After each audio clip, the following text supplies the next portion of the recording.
All right, so now I have let this set for a little bit, and I have continued to work and press on it. And I have gone around the edges to make sure that I don't have any loose edges. And as you can see, it's pushed down into the crevice. You can kind of see the crevice of the original seam where these two pieces come together right there. And you can see that I've worked out the wrinkles. You'll still maybe see some things like this, which is okay. They're not really wrinkles, they're just kind of how the material bunches since it's being forced around to curve around. But as you stretch it and kind of look at it, you can see that it is very nice and uniform, and we don't have any wrinkles that come to the edge where air could leak out. So this is kind of what you want to look for. You just keep massaging it like this until you're happy with it, until you have no gaps or wrinkles. And then what you want to do is take and look on the outside.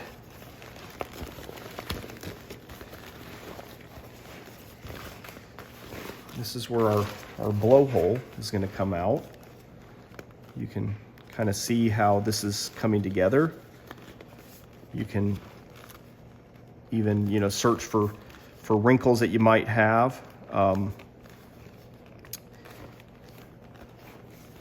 If you see anything that needs to be addressed, you can go back inside. Like you could say, well, I'm not so sure about these. Are these two little wrinkles a problem? Let's look on the inside. And you can say, well, okay, yeah, I see what that is. It looks like a wrinkle, but actually it was, but it basically got a little bit extra glue, and it kind of just has bumped up a little bit, so to speak. So those are okay, but you can kind of look on the outside and see if there's anything that you might want to go back in and address, especially where you're crossing over these factory seams right here. You want to make sure. I went actually back and I stuck my needle in there and injected some extra glue, because that's a lot of times where you'll end up having a leak. So I'm pretty happy with how it's turned out. Now I'm ready to go ahead and cut the hole. So we can take a sharp pair of scissors and we can kind of use this outline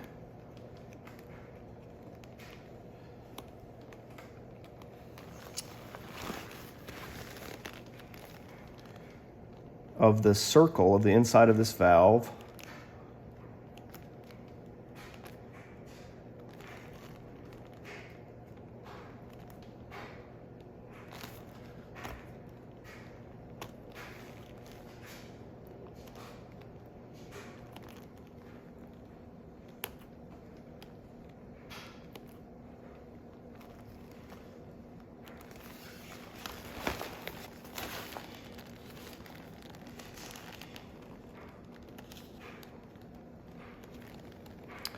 And I usually like to kind of cut it this far away, because I've seen some people will try to actually just make the hole that size. The problem is once you put the breathing tube through here, it can, when the person's inside, it can kind of bend one way like this.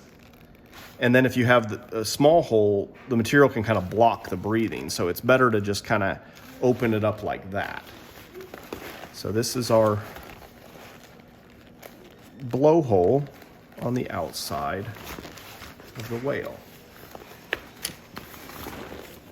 You can kind of see with respect to the eyes, and this is there's the dorsal fin.